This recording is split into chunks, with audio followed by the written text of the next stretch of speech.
Isiagbon no desien kokoko Edo Ori Isiagbon no mudo kokoko Edo Ori Isiagbon no desien kokoko Edo Ori Isiagbon no mudo kokoko Edo me no gbawo Edo me ne wo vie Edo me no giyodio agigbo bata epe o Edo Ori Isiagbon no desien kokoko Edo Ori Isiagbon no mudo kokoko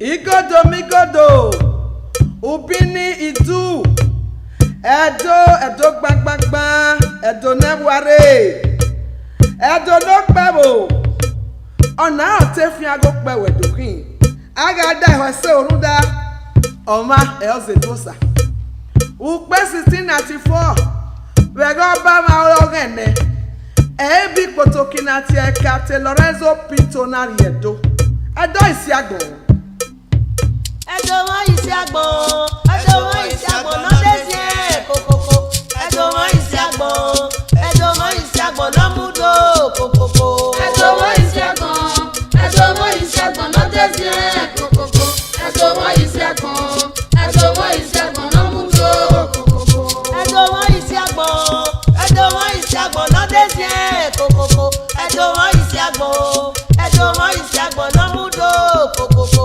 Edo Ori Isiagbon no desien kokoko Edo Ori Isiagbon no mudo kokoko Tore do you no hesa se katoliki no resa tome gia e no do ya voro ma baba Ogbeiwi Ori Isiagbon okay kakabanya unu apa odi kawe ora do no baye opolo se Lisbon no igi ogbore Portugal ebo no kere Ogbeiwi ado eyaye mose sehia okero ugborodo ero anwanware ehia eze mami edo ha ye eze mami ma ha ye Edo Isiagbon Edo me no pebo Edo me ne wo vie Edo me no giotio agigbo bata epe o Edo Ori Isiagbon no desien kokoko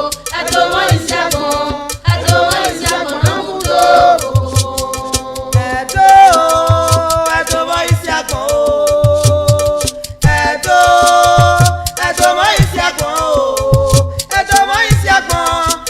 Ori Isiagbon no desien kokoko Edo Ori Isiagbon no mudo kokoko Edo Ori Isiagbon no desien kokoko Edo Ori Isiagbon no mudo kokoko ebi potoki na jere taseri owe agamudia adesu popa gagu modi afion golo owe me gogo eri owe no emana mi ewolele egbe bolozo ni zowege owe yahin owe me ni epesere do ye ma bege ma kuso pabo ye be so ni me ya fe ni enele kate wo te ma nekwi ye ma mi ewo pa no ye redo Edo Isiagbon Edo Ori Isiagbon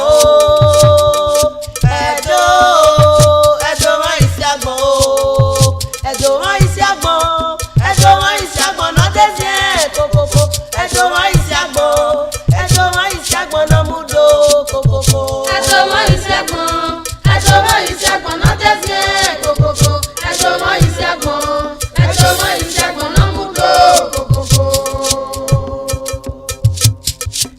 Lorenzo Pinto Ori na sagbada wunu yo yaya wonye mekawe Edo okpewo no kwaro ebo no rayo ebo no fiero no ye city nwagbe the city of Benin city etagege gati e city Otonedo na tumure ofui magbe o Otonedo na tumure ulagba loge kan oto enagi gboyo ewo no ye kan ti go Otonedo na tumure ofui magbe o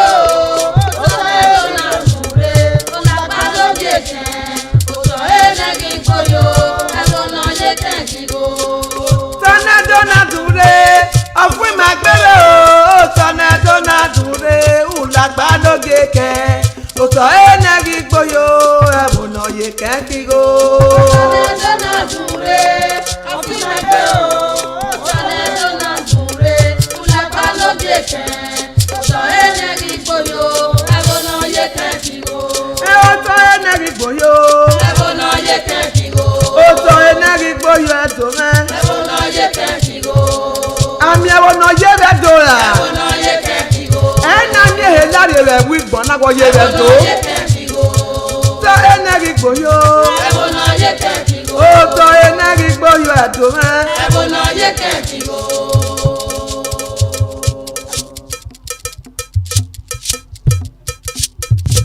Gawo na nima oso ọmọ nesu gege obedu nogo dua apa magbaye udazi noge yenwe ifuayo keveni na ogebe na ya dole oji hewe eozi ma yome ọba udu agbon eoji ma yusi nu won tagbon ya fefefe emi na ba unedo taye toyono Mina bama uyedo taye tono. Mina bama uyedo taye tono. Mina bama uyedo taye tono. Mina bama uyedo taye tono. Abama uwese taye tono. Mina bama uyedo taye tono. Mina bama uyedo taye tono. Mina bama uyedo taye tono. Iwe biwuga ebu ikpotoki ni yo tewe mare do we obima iya gwima wesese oba ma esigie ina pase yo na mwesosi oge holy arosa agbojo edo uswe sosi ni ka owo te ma nekwi holy arosa kin taye duenia do di nedenere Wagi ayegbe mi eru wo abaga tete o wagi ayegbe mi eru wo gogo wagi ayegbe mi eru wo abaga tete o wagi ayegbe mi eru wo gogo wagi ayegbe mi eru wo ibi awo sanogo me wagi ayegbe mi eru wo gogo wagi ayegbe mi eru wo ibo sanogo me wagi ayegbe mi eru wo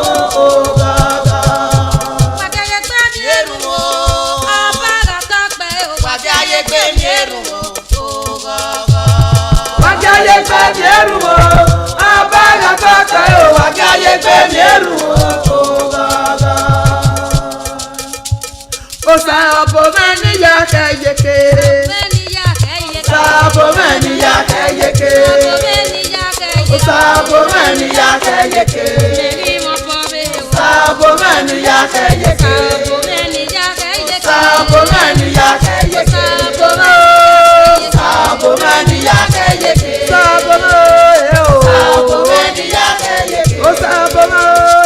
Sabo mani ya kayeke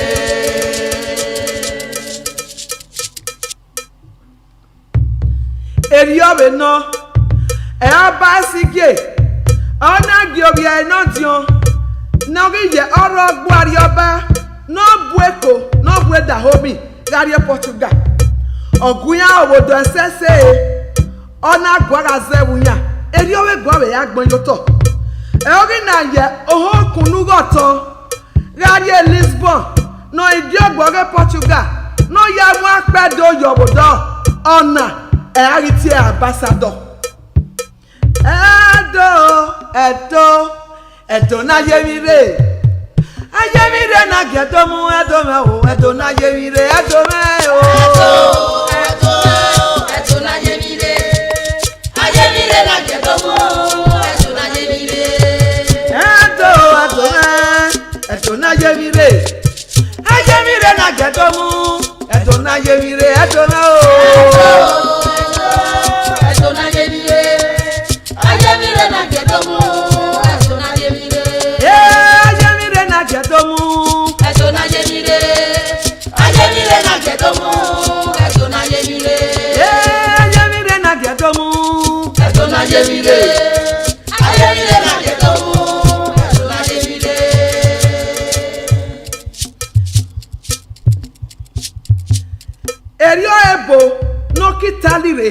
na tie Picasso no you me yona na tie painter ve mi enwan mi na wo bon wi na ma ogedoma imuna no wi na tie Lady of Avignon obon wi na ma na mi on tie the three-dimensional artwork ami wo pa water gbona na Picasso agaso wa no mianu ana mi ame no koyo agaso wa no mianu ana mi ame no ko wa do me agaso wa no mianu ana mi ame no ko agaso wa no mianu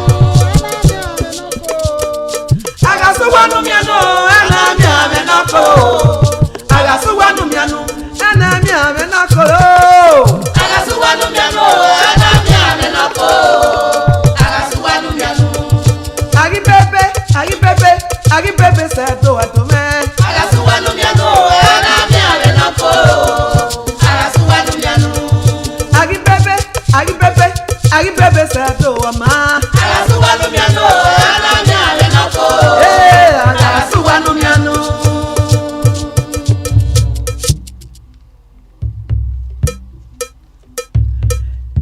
British be Germany ni be ri edo bi je ki potoki iya be we no bu obi ma o egu abama eye na mi enwan na ya gba ore wo he ne do ma do tu awuga na ebo keke na ru na ya dole wo yi ona e ari lele nia ne ma ni radio bagi lo ni ya gba ore wo eri ona Edo Isiagbon abama oge odolagbon Obama oge odolagbon Obama kari sebebo Obama oge odolagbon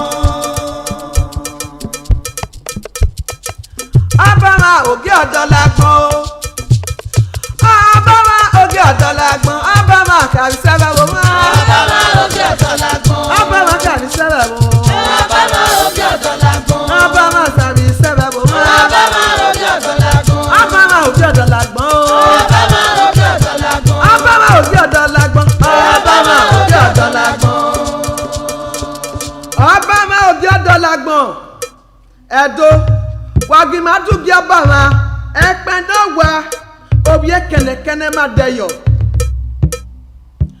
no yu tete no guge se ma ya fefefe adi bia kunogie ogie ba mi e dia ba kete oye gidigbi ogbodebe efiligbode niyedo yala wage mi Edo tari yewe bojore egbo pagiro ni nwota gbona ni ma ni Edo ma gwa bokui wagi ma tu gi Obama no makwe ne tari obonya ma hu odo de do ha emwete ekenu naze eunaze kenu naze o eunaze Obama naze eunaze Obama ekenu naze eunaze kenu naze eunaze Obama naze eunaze Obama ekenu naze eunaze kenu naze o eunaze Obama ekenu naze eunaze Obama naze o eunaze Obama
kema. Usama edion. Egabo no. Igwegbo ibiwe. Ihogbe ewese. Igbo ki bani edehe. Ebelegbon yeye. Okema yore. Ifieto agamada se o. Isiama o. Egbena na bieme. Asaka na sonyaba. Odiama. Ipe maba. Ipe zika. Otelaka. Okpe uzabu. Onokwa uselu. Ìjẹ́kíjà sẹ́mi ọ̀ma. Wàgì àdúgbò bàmá. Ogi àdàlagbọ̀n.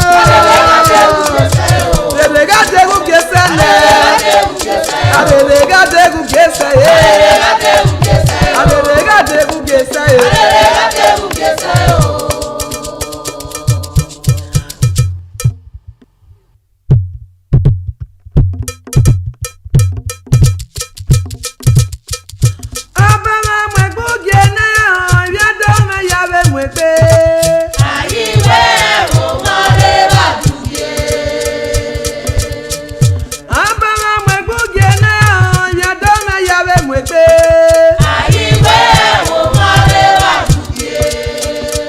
Bama